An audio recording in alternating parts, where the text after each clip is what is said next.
पढ़ना लिखना सीखो ओ मेहनत करने वालों, पढ़ना लिखना सीखो ओ भूख से मरने वालों। ये पंक्तियां हैं सफदर हाशमी की।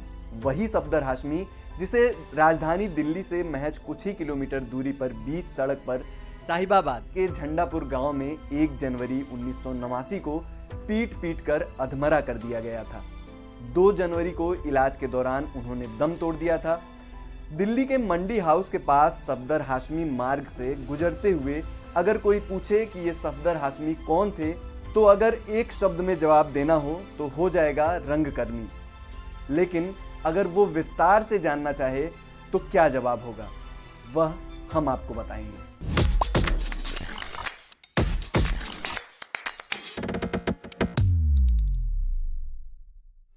नमस्कार, मेरा नाम है निशांत मिश्रा और आप देख रहे हैं एनडीटीवी इंडिया। सफदर हाशमी एक ऐसे शख्स थे जो शोषित और वंचित वर्गों की आवाज को बुलंद करने की कला और रंगमंच का उपयोग करते थे। वे हेगले और मार्क्स की धारणा से प्रेरित थे कि वास्तविकता को बदलने के लिए विचार और कर्म दोनों की जरूरत होती है। सफदर हाशमी ने दुनिया को बताया कि कला और राजनीति एक दूसरे से अलग नहीं है। सफदर से पहले तक भारत जैसे देश में इतने व्यापक स्तर पर इस बात को समझा नहीं गया था।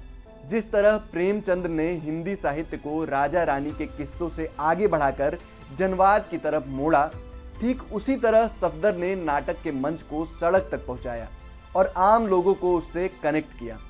वे नुक्कड़ नाटक के पर्याय थे, इसलिए उनका जन्मदिन 12 अप्रैल नुक्कड़ नाटक दिवस के रूप में मनाया जाता है।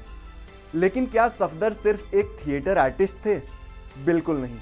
सफदर हाशमी एक प्रतिबद्ध राजनीतिक कार्यकर्ता भी थे। हाशमी एक प्रतिभाशाली कवि और लेखक भी थे। हाशमी एक प्रभावशाली सांस्कृतिक विचारक भी थे। वे भारतीय कला और संस्कृति को जानते थे और सुलभ बनाने में विश्वास रखते थे उसको। उनका मानना था कि संस्कृति केवल अभिजात वर्ग की संपत्ति नहीं हो सकती, बल्कि इसे आम जनता की जिंदगी और संघर्ष से जोड़ा जाना चाहिए। हाशमी एक पत्रकार भी थे। पत्र पत्रिकाओं में उन्होंने कई लेख लिखे। भारत के पढ़ने लड़ने वाले समाज को जिस स्तर पर सफदर हाशमी ने झकझोरा, शायद ही किसी अन्य समाज में ऐसा असर किया होगा। सफदर के निधन पर महाश्वेता देवी ने कहा था कि सफदर हाशमी ने जिस तरह थिएटर को समाज के वंचित वर्गों तक पहुंचाया, वह अद्वितीय है। उनका जीवन और मृत्यु दोनों ही प्रगतिशील आंदोलन के लिए प्रेरणा हैं। सफदर हाशमी जिस विचार का प्रतिनिधित्व करते थे, वो उसे जीते थे। उनके रहने और उनके जाने दोनों ही हालत में वो आगे बढ़ता रहा।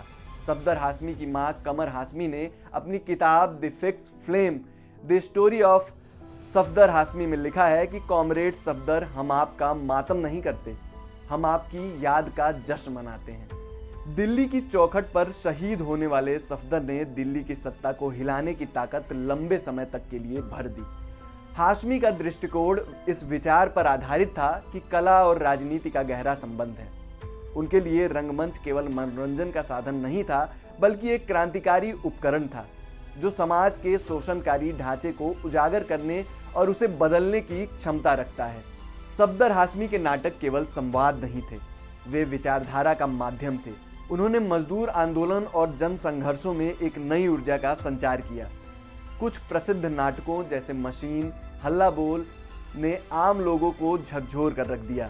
सफदर हाशमी के नाटकों की स्क्रिप्ट सामूहिक चेतना को जगाने वाली होती थी। ये जो पसीने से भीगी मिट्टी है, इसमें हमारे खून की गंध है। तुम्हारी ये फैक्ट्रियां, तुम्हारे ये औजार, तुम्हारे बिना सब बेकार। सफदर हाशमी प्रतिरोध की वो जिंदा आवाज थी जिसे मिटाने की कोशिश पूरी तरह नाकामयाब रही। उनके निधन के बाद वो आवाज और अधिक व्यापक बनकर उभरी। दिल्ली के सेंट स्टीफेंस कॉलेज से पढ़ाई करने वाले सफदर हाशमी ने प्रतिरोध के साहित्य को भी नुक्कड़ नाटक की तरह मजबूत किया। पढ़ना लिखना सीखो ओ मेहनत करने वालों, पढ़ना लिखना सीखो ओ भूख से मरने वालों, क ख ग घ को पहचानो, अलिफ को पढ़ना सीखो, अ आ इ ई को हथियार बनाकर लड़ना सीखो। पूछो मजदूरी की खातिर लोग भटकते क्यों हैं, पढ़ो तुम्हारी सूखी रोटी गिद्ध लपकते क्यों हैं। पढ़ो अगर अंधे विश्वासों से पाना छुटकारा, पढ़ो किताबें कहती सारा संसार तुम्हारा। लंबे समय तक दूरदर्शन पर सफदर हाशमी की यह कविता प्रसारित होती रही। हल्ला बोल उनका ऐसा नाटक था जिस शीर्षक के बाद में उनकी जीवनी लिखी गई। सफदर ने टेलीफिल्म स्क्रिप्ट लिखी, रंगमंच और फिल्मों के लिए कई लेख लिखे। क्रांतिकारी कविताओं और नाटकों का उन्होंने हिंदी में अनुवाद किया। जर्मन कवि ब्रेख्त की कविताओं का सफदर हाशमी ने बेहतरीन अनुवाद किया। बच्चों के लिए उन्होंने कई कविताएं लिखी। किताबें करती हैं बातें बीते जमाने की, दुनिया की इंसानों की उनकी बेहद लोकप्रिय हुई। सफदर भी लोकप्रिय थे, उनके काम भी लोकप्रिय हैं। जन नाट्य मंच की स्थापना करके आम मजदूरों की आवाज को सिस्टम चलाने वालों तक पहुंचाने के लिए उनके सांस्कृतिक आंदोलन ने देश भर में उन्हें लोकप्रिय बनाया। दिल्ली के राम मनोहर लोहिया अस्पताल में उनके निधन के बाद जब उनके शव की यात्रा निकाली गई तो सड़कों पर लोगों का हुजूम उमड़ गया।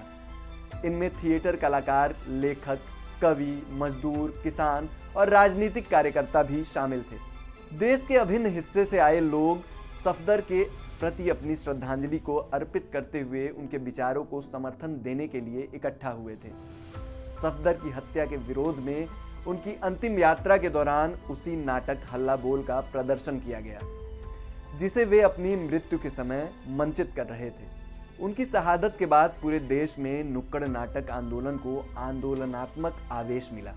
हिंदुस्तान भर में सफदर हाशमी के नाम पर ढेरों संगठन बने। सफदर हाशमी की हत्या के बाद उनकी पत्नी माला हाशमी ने व्यक्तिगत शोक को एक सामाजिक और सांस्कृतिक क्रांति में बदल दिया। उनकी पत्नी ने सफदर की हत्या के ठीक 48 घंटे बाद उसी जगह पर जाकर उस अधूरे नाटक को मंचित किया था। सफदर हाशमी की हत्या के 36 साल हो गए, लेकिन सफदर हाशमी की मौत उनके विचारों को रोक नहीं सकी। उनकी हत्या ने उन्हें अमर बना दिया, क्योंकि उनके विचार, उनकी कला और उनके संघर्ष आज भी लोगों की लड़ाई में प्रेरणा बनकर मौजूद हैं। हर बार जब कलाकार सड़क पर उतरकर नाटक करता है, जब किसी फैक्ट्री में मजदूरों के लिए हल्ला बोल मंचित होता है, जब कलाकार अपने नाटक से शोषण और भ्रष्टाचार पर प्रहार करते हैं, तब ऐसा लगता है कि सफदर हाशमी खुद वहां खड़े हैं और उनकी आवाज़ हर प्रदर्शन, हर नाटक, हर गीत में गूंजती है।